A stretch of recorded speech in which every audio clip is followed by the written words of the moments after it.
Vamos lá. Encontro 54, esse é o estudo, dia 18 de março de 2018. E nós vamos creio que para o último trecho do livro Nos Domínios da Mediunidade, do médium Francisco Cândido Xavier, pelo espírito André Luiz. Nós falamos na semana passada até o capítulo 23, que não está no site ainda, mas estará em breve, os dois. Cortesia de...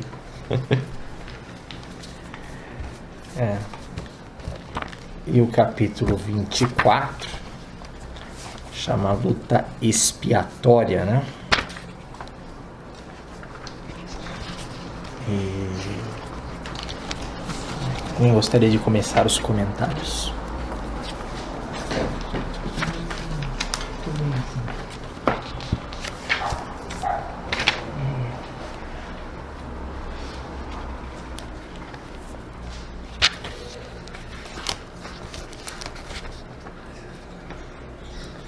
O caso do Américo, né, que ele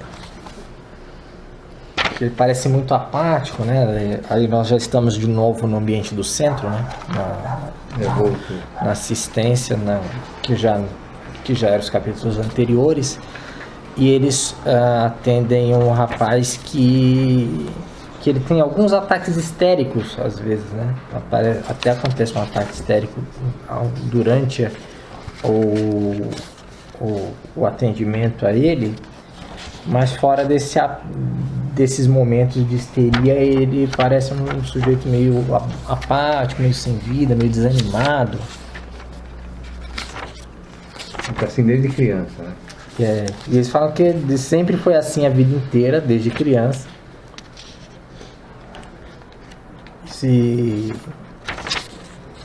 E aí o André Luiz e o Hilário achou interessante o caso, e o Aulus convidou eles a acompanharem o Américo até a casa dele para ver como era a relação dele com a família, né? E a explicar um pouco do estado dele.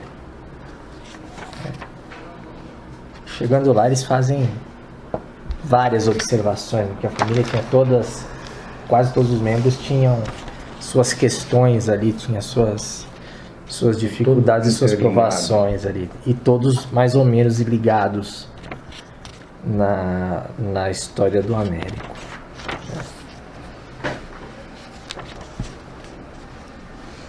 Vocês podem falar também, gente. É que nesse capítulo os acontecimentos.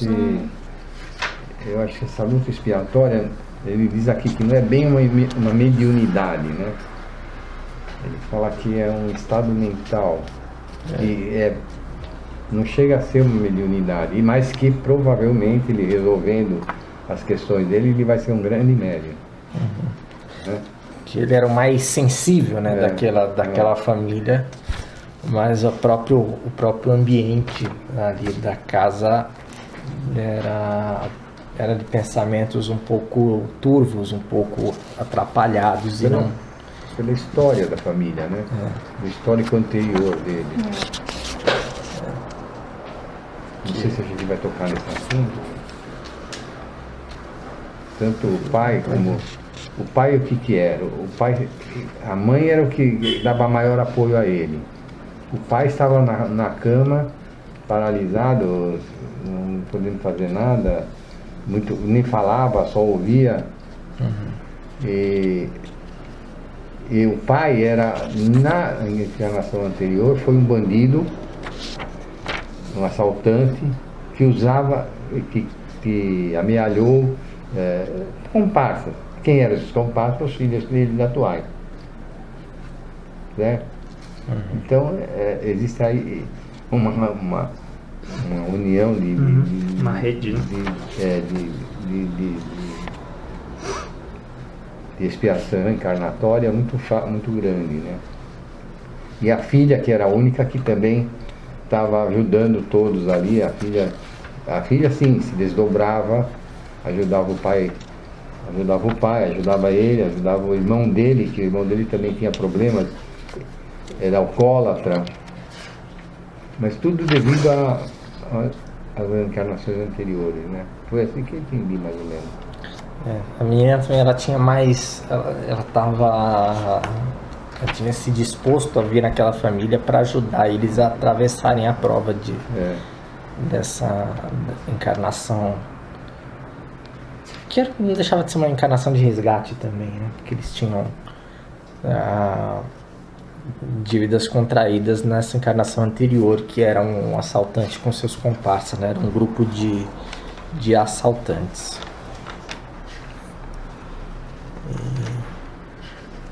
Temos mais algum comentário do 24?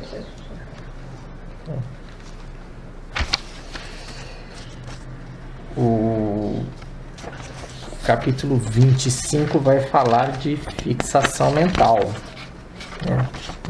O nome do capítulo em torno da fixação mental.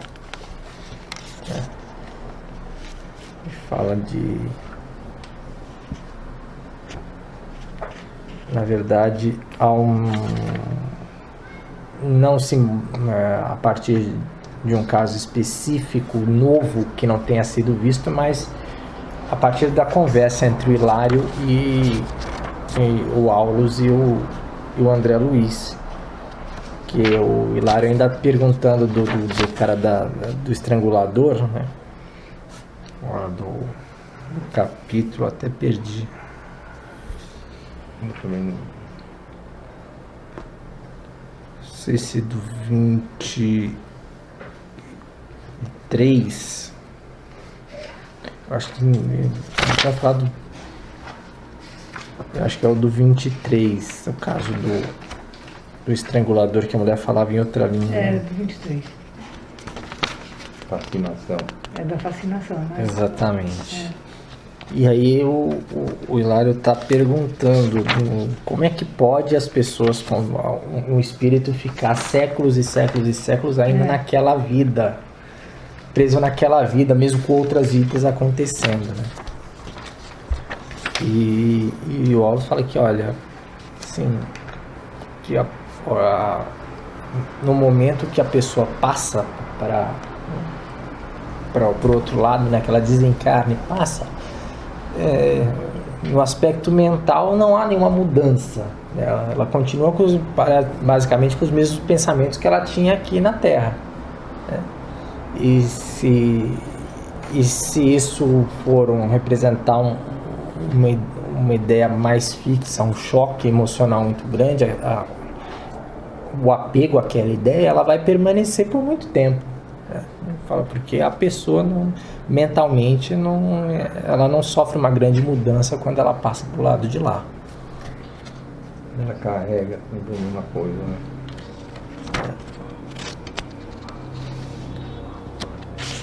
E eu assisti pela 20ª vez Os Outros. Não consegui achar esse filme até hoje. E você sempre Passou se hoje. surpreende no final? Não, no final não, eu descobri uma partezinha que eu não tinha reparado. Não consegui achar esse filme até hoje. Esse filme eu Nem já na sabe o final, Netflix, nem no Não, Now, nem problema no lugar não, nenhum. no final tudo bem. Mas o os filme... detalhes, né? eu descobri uma partezinha hoje que eu não tinha Sem reparado. spoiler, na hein? Tá gravando. 19ª vez. Hoje foi a 20ª, então. Você não achou? Passou Nem na no Netflix, net hoje. nem no Now, nem em lugar nenhum.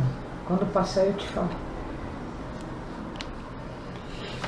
E é interessante que no final do capítulo o Aulus fala que a fixação passa, às vezes atravessa reencarnações, e que para você sair desse estado só com muito amor, né, com muita doação de amor, é possível que a pessoa consiga sair do passado e se voltar para o presente. Ele fala que às vezes casos que se manifestam na Terra diagnosticados como psicose ou como esquizofrenia são, na verdade, fixações mentais de ideias de vidas passadas. Coloca também que é preciso ter um apoio dos pais, dos familiares, para você superar esse estado congelado de pensamento, né? Essa ideia fixa. Fixações que antecederam a volta ao mundo. E eu acho que desse capítulo 25 seria isso. Alguém teria algo mais para comentar? Esse próximo é interessante. Esse próximo achei um dos mais interessantes. Psicometria realmente é bem legal. Gosto também dessa história aí. Já que vocês já estão falando, isso é muita coisa, falem, por favor. Esse capítulo então chama Psicometria, que pensando em mediunidade e espiritismo, é você poder ler as impressões e as recordações nos objetos, né? Então, a história é que eles acabam entrando no museu, falam assim, tá passando por um museu, vamos ver uma coisa interessante. O Aulus leva para ver coisa interessante. E aí no museu tem muitos objetos antigos que pertenceram a algumas pessoas, né? Então, os espíritos voltam, alguns, né? Voltam para visitar aqueles objetos. E as impressões, os sentimentos dessas pessoas ficam presos, né? Na verdade não é presos. Dá para ver um fluido ao redor. Ficam gravados, né? Ficam assim, como se fosse uma moldura no objeto. Tanto podem ser sentimentos e pensamentos e recordações boas como ruins. E é possível encostar no objeto e sentir e ver essas recordações. O Aulus, que é mais avançado, às vezes não precisa nem encostar. Mas o André Luiz e o Hilário encostam nos objetos, né? E aí... O Aulus é muito firmeza, né?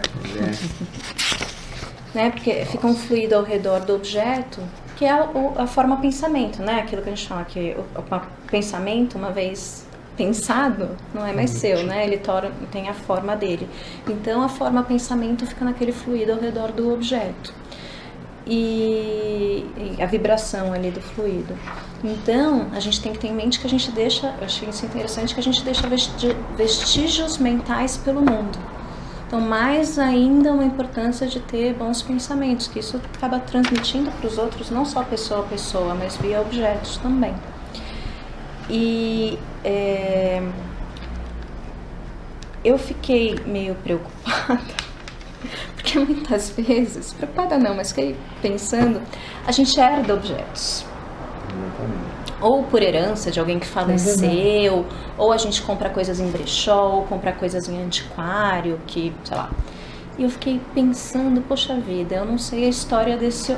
Às vezes até sabe, mas às vezes não sabe a história desse objeto.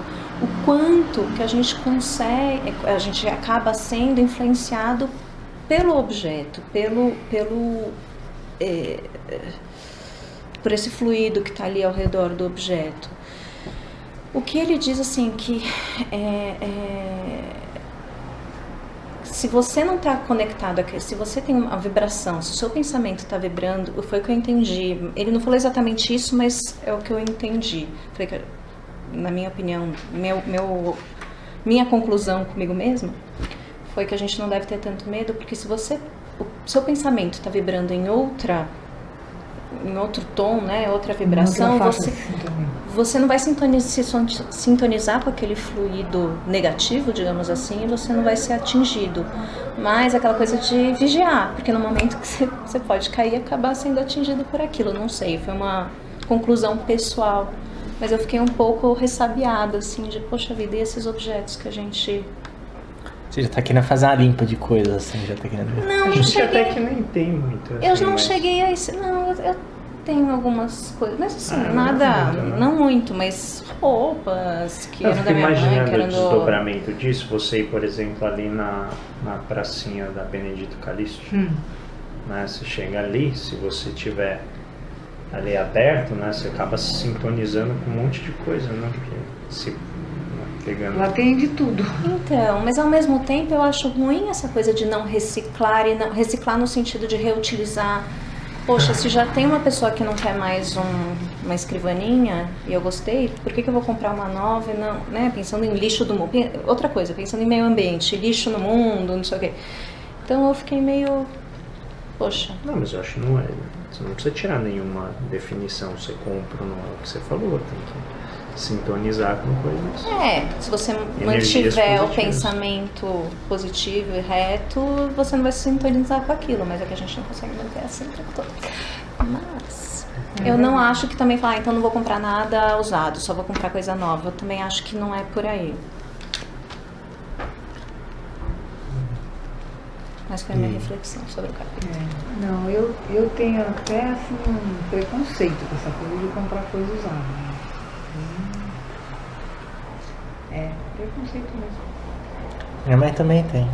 Eu Então eu nunca. não compro nada usado. Eu não tenho, mas nunca comprei nada usado. Não, eu já comprei. Mas. É uma coisa que me Acho que incomoda. também coisa nova vai carregar, né? A energia de quem fez. fez. Da costureira que costurou. Sim, mas eu acho que é outro tipo de... Sim. Eu acho que é um outro tipo de energia. É uma energia mais passageira, né? Não é uma parada. Por íntima, isso, né? Não é que aquele energia dia de uma a coisa Miriam que- falou pra você, não pega roupa e põe no chão pra passar no chão. Tá? A minha Nossa, mãe isso eu falava, aprendi com a dona nunca doe sapato. Eu tô. Joga o sapato, mas não doar não. Por isso você não pôs o sapato aquele dia lá? É. Não vai nem por decreto presidencial, rapaz. Outra coisa, além de você comprar, como fica a energia de alguém que firmou aquele copo 400 anos, aí ela falece, alguém vai lá e pega. Então tem duas energias, da pessoa que recebe e da pessoa que descarta aquele objeto também. Sabe? Mas ao mesmo tempo eu acho que se a gente está pensando só em comprar coisa nova, Mas tem limpezas, né, Rita, que dá pra fazer, né? Tem.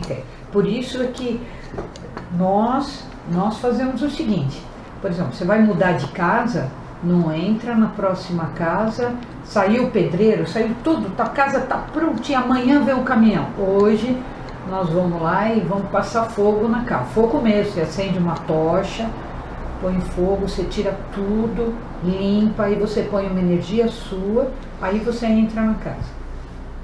Tá? Você evita, assim, milhões de problemas. Porque o resquício fica, não tem como mas não nesse ficar. ponto a gente está sujeito em hotel, em... Não, mas em todo lugar. mas aí também é Em mais todo lugar passageiro você tá. também. Ó, a última coisa que ele fala aqui, ó. Em tudo vemos integração, afinidade e sintonia. De uma coisa, não tenhamos dúvida. Através do pensamento, comungamos uns com os outros em plena vida universal. Não, mas se você vai num hotel, só a mulher já passou álcool, ela mesmo sem querer, ela já deu uma certa ajeitada. Outra coisa, a cabeça da gente quando vai para um hotel, vai para um navio, É alguma outra, coisa né? Você assim, tá sem liberdade. você só está pensando em outro tipo de Coisa boa. Você não vai se afinizar. Agora, afinizou. Sabe aquelas casas que falam, ó, ninguém... Tem uma casa ali perto da Praça da Tá, Árvore. Rita, estamos gravando aqui. Tem uma casa perto da Praça da Árvore, por exemplo, o prédio foi construído em torno, porque você não consegue passar do portão da casa. Sério? Sério. Esquisito. Eu vou lembrar o nome da rua, daquela rua lá. E no Jardim da Saúde também tem uma que falaram que era a senzala lá da essa eu já ouvi fazenda. falar. Aquela lá também, você não consegue. Você abre o portão, você espera um pouquinho, o portão fecha sozinho, a cortina sobe, é um negócio meio punk. Objetos, em tese, são inanimados, desde que você não coloque uma influência em cima dele. Tá? Eu tô vendo o livro da Rita. Rita, Uma Vida Sem Psicotrópicos, mas com muita emoção. Garanto pra você. Essa questão da psicometria, eu vou fazer uma pergunta, vamos ver se vocês lembram disso. Tem um livro que eu sei que várias pessoas leram e que parte do livro, a história é contada por meio de psicometria. É quiz? Ou Pode ser um- você realmente você quer lembrar? Não, eu lembro. É quiz. é quiz. É quiz. Eu perguntaria se vocês lembram disso. Qual livro é contado por meio de psicometria? Uma parte da história é contada por meio de psicometria. Você lembra daquele... Você lembra... Sacola. Não sei se eu lembro, acho que não. Você lembra daquele livro Horizonte Vermelho? Nossa, certamente não. Eu li. Então, ela conta uma história, ela vai contando uma história até mais ou menos a parte que ela viveu. Aí ela chega num ponto e fala, a partir daqui eu não vivi, eu não sei a história. Mas aí a outra que tá com... A outra personagem que tá com ela começa acho que elas estão na casa, na antiga casa da outra personagem. Ela começa a ver a mexer nas pedras assim, pega uma pedra e revê a história, a parte da história que estava faltando. Ai, não lembro. Essa abordagem é algo que é muito retratado nos filmes, né? Que pessoas têm alguns poderes que elas tocam, né, no objeto e elas conseguem... Tem até uma série do rapaz que fazia isso, né? Quem que era esse? Vou lembrar. Que tinha mesmo, né? Ele tocava, ele tocava, via né? Ele tava de bengalinha. Prossiga. Então é isso, esse é o capítulo 26 da psicometria, onde você perceber... Chegar no 28, 28 é hardcore. 27 Aí, eu rapaz. falo também, se quiser, que você já falou os outros. Sim, mediunidade transviada. Transviada. Eu queria ouvir da Rita depois, essa O que parte. você quer? Não, conversa depois a gente fala. Sim. Que é um grupo de... Não dá nem pra falar um grupo espírita, né? É um grupo de mediunidade. Que eles usam a mediunidade pra conseguir o que querem. Então a pessoa vai lá... Propriedade técnica. A pessoa vai lá e pede, eu quero tal emprego. E o espírito tem que Mentalismo. conseguir o emprego para aquela pessoa. Eu quero tal coisa. Então, assim, é muito... que ele coloca aqui que os encarnados utilizavam os espíritos como seus funcionários, que tinham que realizar os pedidos. Então, é muito uma coisa... não de autoconhecimento, não de querer crescer, melhorar. Não, eu quero... Por você. Né? Por não. ajuda do espírito, não você. Melhorando, você trabalhando para Isso não é um melhorar. apoio do espírito para você melhorar, avançar. Não, é para você conseguir determinadas Você não coisas. fazer nada e os outros fazerem isso por Quero você. o trabalho, quero o E a evolução, e a prova, e o crescimento Fica por isso mesmo. Então, assim, existem grupos assim e que acaba sendo meio que um vampirismo mútuo, porque os encarnados usam os espíritos para conseguir o que querem, né, essas coisinhas, e ao mesmo tempo esses espíritos geralmente são os espíritos que se sentem bem por estarem sendo escolhidos, solicitados e, né, olha, alguém prestigiados, exatamente.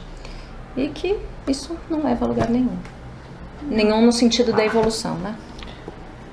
É isso, esse capítulo. Não, as pessoas... Você vem da que linha em que procuram. isso mais ocorre? Não, isso é praticamente 100%, tá?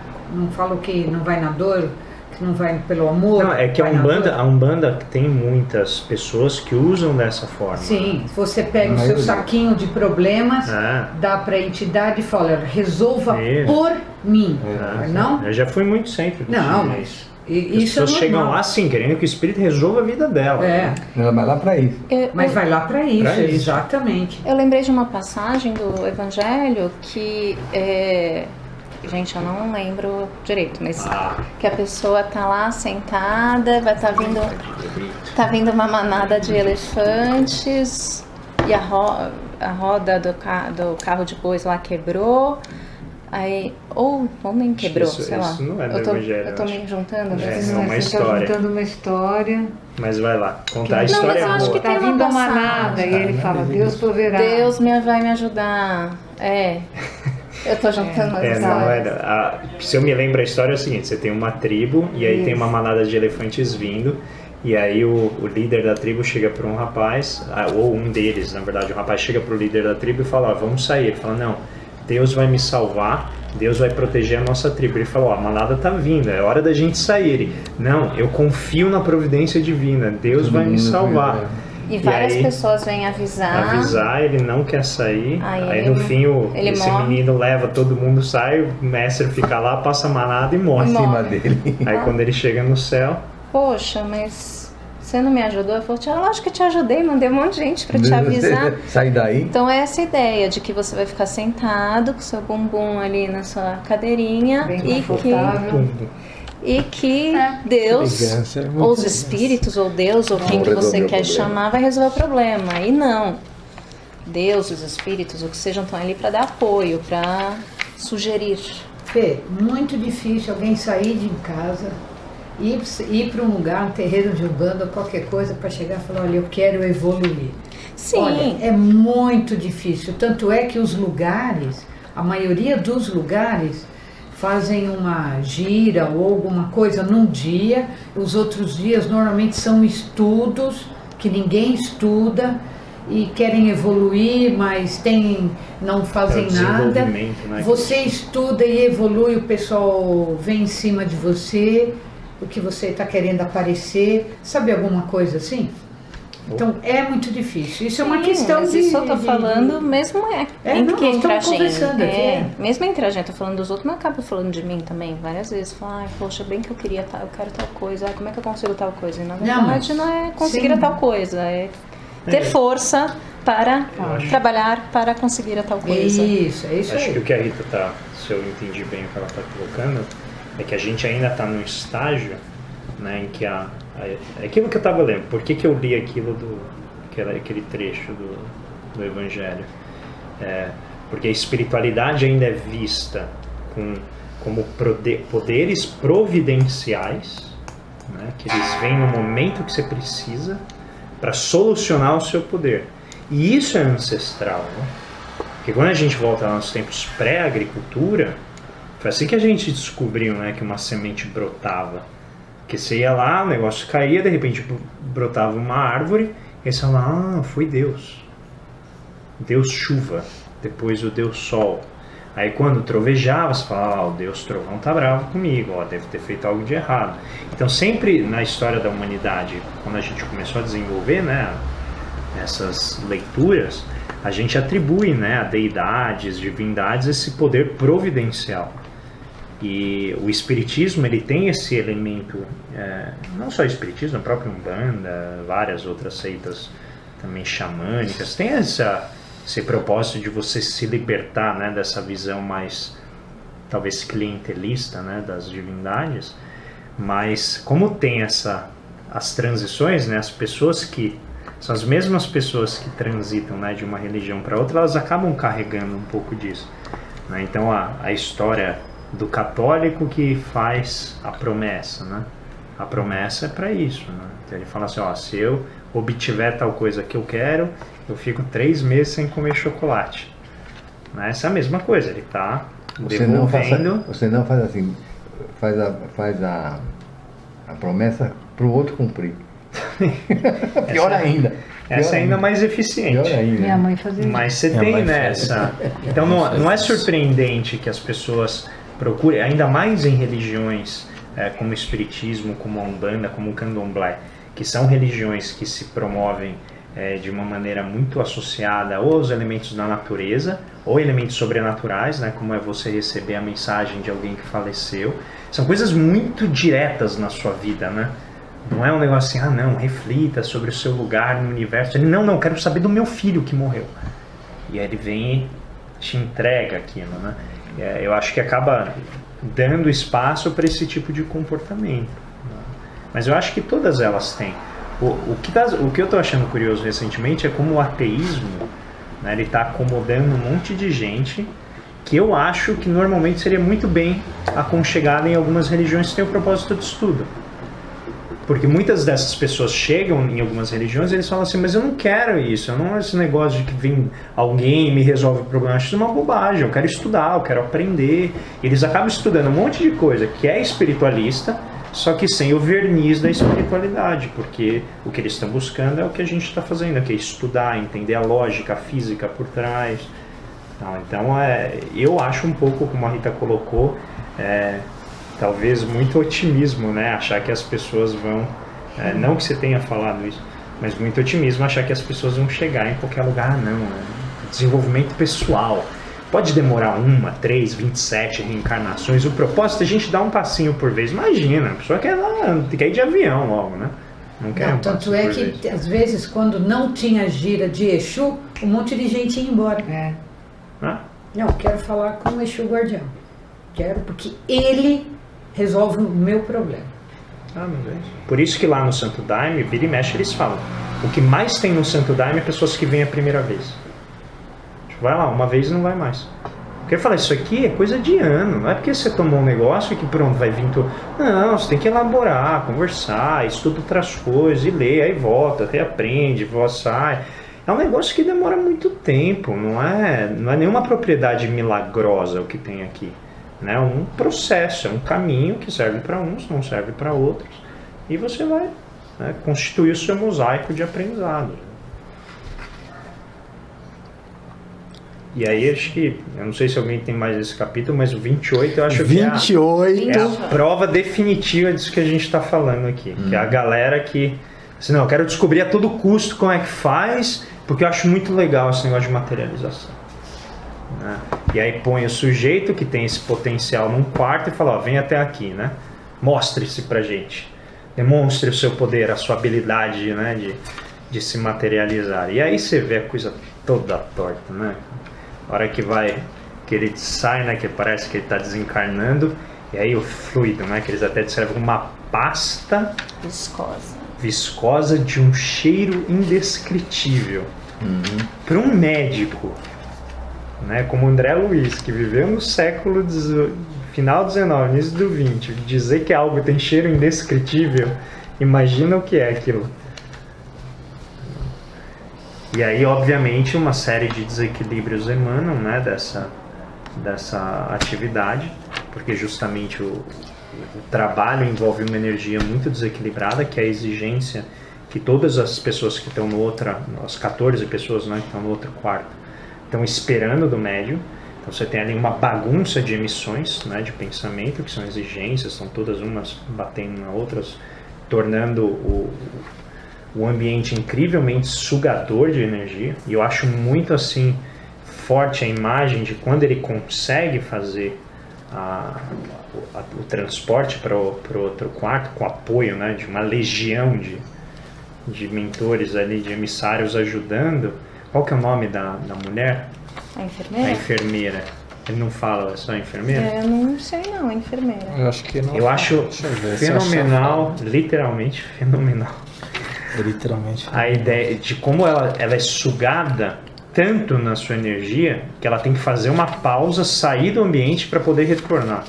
De tanto que aquelas exigências, né, de demonstração, de muita coisa assim do espetáculo, né, como aquilo suga energia. E tem uma parte que ele fala, eu acho muito legal a gente falar, e toda aquela energia, nenhum dos membros nos indenizava pelo consumo de energia pela despesa de energia que a gente estava fazendo ali, ou seja, só ia numa direção, né? Ninguém fornecia nada, só tirava. Só tirava. Os expectantes queriam só receber. E na verdade a ideia de ter uma mesa com 14 médios era justamente para fornecer. Espectadores. Nossa, desculpa, gente, espectadores. É que você é uma expectante, por isso você está exatamente. Espectadores queriam só receber. E a ideia de você ter a mesa com os 14 médios era justamente para eles também fornecerem, né? Ajudar a fornecer ectoplasma para que o trabalho fluísse, né? E o trabalho e a ideia do trabalho era fazer uma sessão de cura, que ficou uma coisa muito complicada porque a energia ali não estava sustentando a materialização perfeita para que você conseguisse curar adequadamente o enfermo. Eu acho esse capítulo talvez um dos mais difíceis que tem. Eu não acho que ele é muito claro. Eu acho que a redação dele achei muito tortuosa, assim, muita curva. Mas o que eu entendi é o seguinte, porque é muito fácil você desbocar, encaminhar para uma questão de crítica e julgamento, né? Tanto que o André Luiz faz isso, né? O André Luiz, ele representa os nossos piores desvios, né? Que ele está aprendendo, né? E aí ele levanta, né, um questionamento um tanto quanto moral, assim, pô, mas, né, o médium não tinha que estar mais bem preparado, ficar fazendo uma coisa dessa não é ruim. E aí, se eu não me engano, o Aulus, ele fala, pois é, quando você tá com sede, você bebe a água do jeito que tem, né? Ela vai trazer as impurezas do cano por onde ela passou. E aí, ao longo do tempo, a gente vai aprimorando a qualidade da água, tirando as impurezas, mas a gente tem que trabalhar com isso. E é isso que a gente tem. E o que é uma resposta de elevadíssima sabedoria, né? E compreensão, né? Isso aqui é o que a gente tem com que trabalhar. Então é isso que a gente vai fazer. É melhor esse trabalho e de alguma maneira eles estão aqui, né? Do que não estar aqui. Mas um ponto que eu fiquei pensando ao ler esse capítulo até no que a gente estava discutindo no momento do amigo, sem referenciar diretamente, é como a relação médium e o grupo, né, do qual o médium é a referência, não às vezes desequilibradamente deposita sobre o médium uma responsabilidade que é na verdade compartilhada. Então o grupo exige do médium e o médium pode ou não, né, se submeter ao anseio do grupo. Então quando o orgulho está envolvido, o médium ele quer exatamente isso, ele quer o enaltecimento, ele quer o prestígio pela potencialidade que ele tem na forma de mediunidade. Ele acaba muitas vezes se vendo refém, né, desse sentimento, e isso empobrece, né, a qualidade da energia que é mobilizada ali. Mas por outro lado existe também, né, a atuação das pessoas que estão buscando elementos que não condizem com o estudo, com o avanço, com o desenvolvimento. Então eu fiquei pensando em que grau nessa simbiose, esse mutualismo, né, ele é relevante, porque às vezes a gente acaba depositando tudo nas propriedades, nas características e comportamento do médium, mas não é apenas, né, do médium, mas sim de todos que estão ali. Por isso que tem, né, ambientes adequados para você desenvolver esse trabalho, né? Não pode ser em qualquer lugar, simplesmente você tem o potencial de sair usando sem estudo, sem elaboração. Eu acho que esse capítulo ele evidencia os riscos, né, da mediunidade que não é trabalhada de uma maneira, talvez, eu vou usar o termo adequado na falta de um termo melhor. Isso. Às vezes se usa, por exemplo, os pontos cantados exatamente para isso, para ver se todo mundo chega numa sintonia, porque a entidade é que pede, cante tal ponto de tal coisa, para ver se todo mundo, aliás, todo mundo inteiro, a maior parte possível fica naquela vibratória, entendeu? Mas que é difícil, que o cara já chega meio chutando balde, né? Por isso eu fico imaginando assim, a solidez tem que ter um pai de santo, um padre, um líder de grupo espírita, lá os padrinhos do Daime. Porque assim, você está lidando com tanta energia, tanta demanda, né? Os pastores de igreja evangélica. Então, esses caras têm que ser muito firmeza, assim. Porque é muita demanda. Imagina, eu sou professor, que nem tem assim, uma demanda tão grande desse aspecto. Tem vezes que eu saio da aula exausto, porque é um monte ali de demanda não atendida e acaba sendo depositado em você as causas de problemas da pessoa que tem nada a ver com você, mas você sai ali drenado. Imagina você estar num lugar, nesse lugar que em geral são hospitais, né, espirituais, e você tem que segurar tudo isso aí no corpo e não deixar a coisa desandar, né, tentar trazer todo mundo ali para a mesma faixa de sintonia. Por isso que tem uma preparação antes, você toma banho, você faz uma coisa, você defuma antes, você tenta fazer o que for para fazer. Agora, que é difícil, Nossa. Tem dias que era meio complicado. Que aparece, né? Nossa, você não sabe, a porta está aberta, você não sabe quem vai entrar.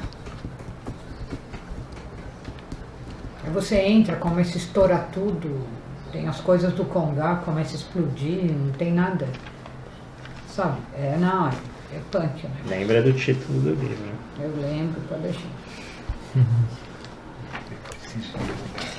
E aí os dois últimos.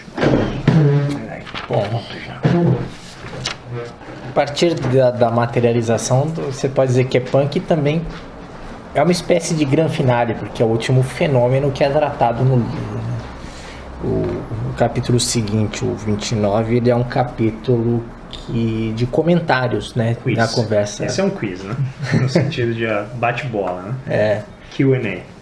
Tá ali tá ali o André Luiz e perguntando pro Aulus, comentando como é que a humanidade via a mediunidade, né, o porquê que a ciência se afastava da mediunidade, e ele perguntando pro Aulus se deveria ser assim ou se deveria ser mais próximo, se o estudo deveria ser disseminado para toda a humanidade, se deveria, né, para toda a sociedade. E o Aulus fazendo as ponderações sempre de uma forma sábia, falando que pro tempo que está vivendo é natural que seja assim, que no futuro pode ter um estudo da mediunidade de uma forma mais abrangente, né, abrangendo vários campos, várias áreas, mas que mesmo estando restrita a esse caminho religioso, digamos assim, e tem gente do espiritismo que vai se revirar quando fala em religioso, mas esse contato mediado por uma doutrina, por uma religião, ele pode ser imperfeito, né, no momento, mas ele tem a sua utilidade para os casos que ele atende, né, para os problemas que aparecem, pela assistência necessária que aquelas pessoas procuram nesses ambientes. E a conversa é caminhada nesse sentido. Isso eu acho que tem até uma frase que ele fala nesse capítulo que eu achei legal, exatamente nesse sentido que você acabou de falar. Aqui, ó. O santuário de iniciação religiosa, qualquer que ele seja, é para nós venerável como posto avançado de distribuição da luz espiritual. Entretanto, os que fogem dentro dele à lei da cooperação isolam-se na torre de marfim do orgulho que lhes é próprio, fixando-se em discussões brilhantes e estéreis. Então, se por um lado é um santuário que tem potencial enorme de transmitir essa luz, também há o risco, né, de as pessoas se perderem em elucubrações ali muito abstratas, né, que vão distanciando da vida dos sofredores. Né. Poderia ser um risco da ciência, se você mesmo. Trazer muito estudo para o campo da ciência, você pode deixar de lado a assistência, né? O potencial de assistência que você poderia prestar por meio da mediunidade. Que é a crítica que acaba sendo feita a uma variante do espiritismo que foi seguida pelo Valdo Vieira. Né? Eu não sei se ela é válida, né? Eu não conheço, mas que ficou muito abstrato, né? Ficou um estudo muito profundo e acabou se distanciando do dia a dia, tal. Mas eu não sei se é verdade. O Valdo, ele muda as palavras, ele tem uma teoria muito, que é o pessoal do IPCC, você, por exemplo, não consegue passar do primeiro capítulo por causa que você não entende nada. Você leu Evolução em Dois Mundos, você vê. Você não entende nada do que ele fala. Evolução em Dois Mundos, né? Que é ele com o Chico. Evolução em Dois Mundos. Mas eu não sei se eles têm um trabalho de caridade, porque eu já ouvi essa crítica várias vezes a eles, que o trabalho ficou muito científico, muito elaborado, mas que acabou perdendo um pouco desse elemento da caridade. Né?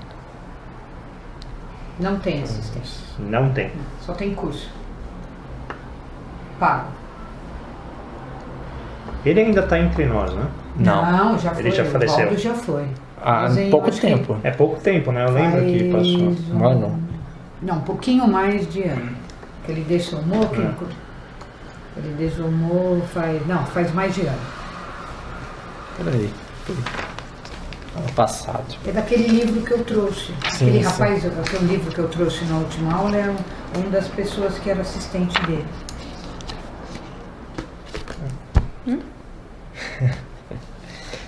E o último capítulo é um capítulo de despedidas, né? Nada declarado. O Aulus Voltam o Aulus se despedindo do André Luiz, do Hilário, termina com uma prece antes de encerrar, E esse é o fim do livro, né? Dessa jornada que falamos sobre nos domínios da mediunidade. Muito bom.